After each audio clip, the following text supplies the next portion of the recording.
Alors un jour à Pressigny-sur-Saône, chez une amie, j'ai visé une bouteille.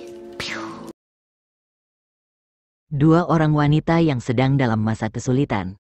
Madeleine adalah artis yang tidak laku, dan Pauline adalah seorang pengacara nganggur yang jomblo dan absurd hidupnya.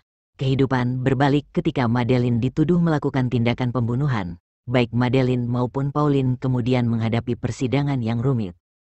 Bersandiwara dan mengambil jalan keputusasaan, menerima tuduhan dan berlindung dari penghukuman yang salah atas tindakan membela diri. Namun di akhir itu justru membuat keduanya mendapat perhatian publik dan mendapati kehidupan yang mendatangkan penghasilan dan kemegahan.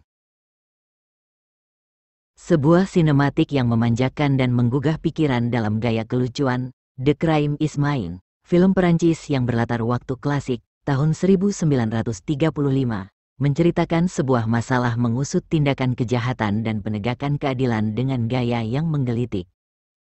Melibatkan perspektif sosial dalam kerangka artistik yang bebas sehingga memikat dan memberi kesan tidak biasa dalam sebuah film modern, memberikan narasi yang memuat sindiran, provokatif, penggambaran karakter dengan emosional nyata, dan memasukkan unsur-unsur yang mendorong batas-batas kemungkinan.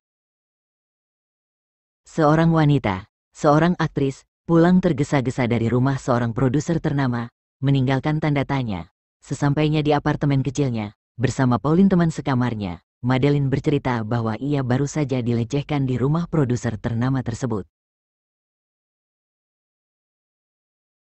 Kemalangan satu dari yang lain, digambarkan bahwa keduanya sedang dalam masa sulit, tidak punya uang, tidak punya pacar, dan terlilit hutang.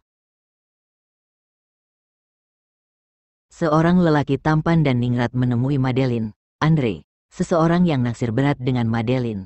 Namun rasa jatuh cinta yang tinggi itu kurang berarti karena hubungannya tidak direstui, hanya akan menempatkan nasib gadis tersebut dalam jalan yang buruk lagi.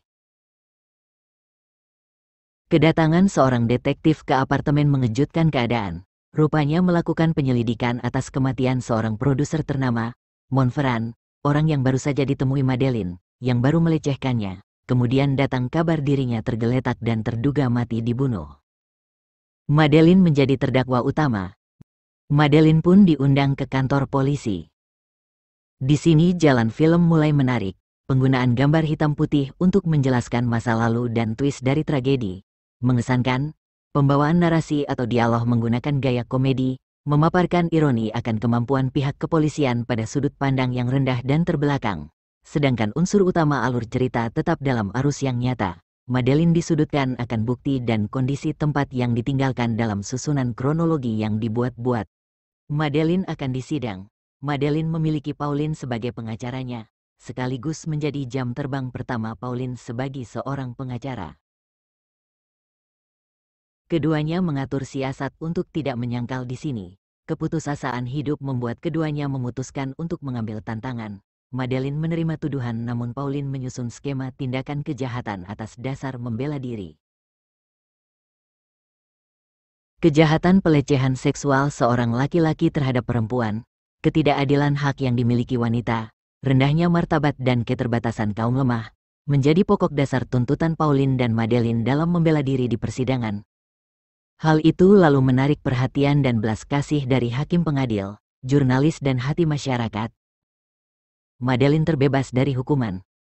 Semenjak itu, Madeleine menjadi memiliki banyak tawaran.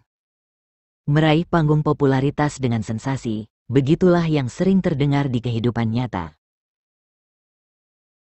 Madeleine menjadi menerima banyak tawaran pekerjaan, akting, dan menjadi publik figur terkenal. Begitu juga Pauline menjadi pengacara yang ternama. Tawaran, uang, pesta, dan kemegahan didapat keduanya. Keduanya telah mencapai titik kenyamanan. Meski begitu, sindiran terhadap kebahagiaan tercurahkan. Tiada hal seperti kesuksesan yang mampu mengembalikan kesenangan. Kebahagiaan hidup bagai sebuah mawar pada musim semi, aromanya dan kerapuhannya sangat dekat.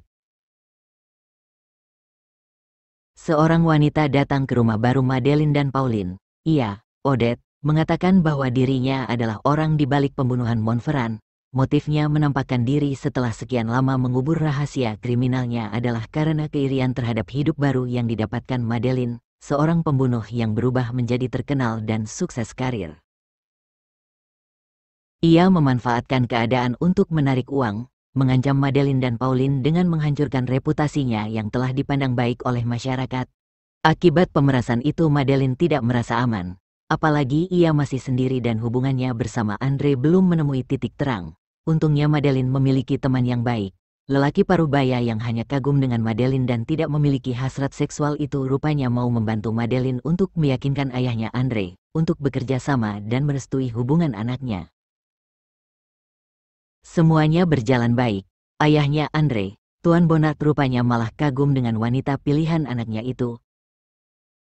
Cerita kemudian mencapai titik akhir. Madeline dan Odette menyepakati perjanjian. Sejumlah uang dan bermain bersama di teater diberikan. Menutup cerita dengan sebuah klise sudut pandang dua kenyataan yang berbeda. Adegan Odette membunuh Montferrand dan pengambilan gambar disatukan dengan keadaan dari proyeksi pertunjukan teater, menyimpulkan kebenaran dan kepalsuan saling terikat, hukum sosial popularitas dan bisnis terkesan abu-abu. Cerita yang menarik, penghayatan yang nyata dan menghibur, dialog dan narasi yang kuat, berseni dan provokatif. Meski kejanggalan di plot pemerasan dan sudut pandang publik tidak akurat, cenderung rumit, namun ini adalah karya yang bagus untuk dinikmati. Sayangnya ini seperti kurang mendapat perhatian banyak orang. Keseluruhan 78/100. Qu'est-ce que vous dites de cela? Un peu mélodramatique.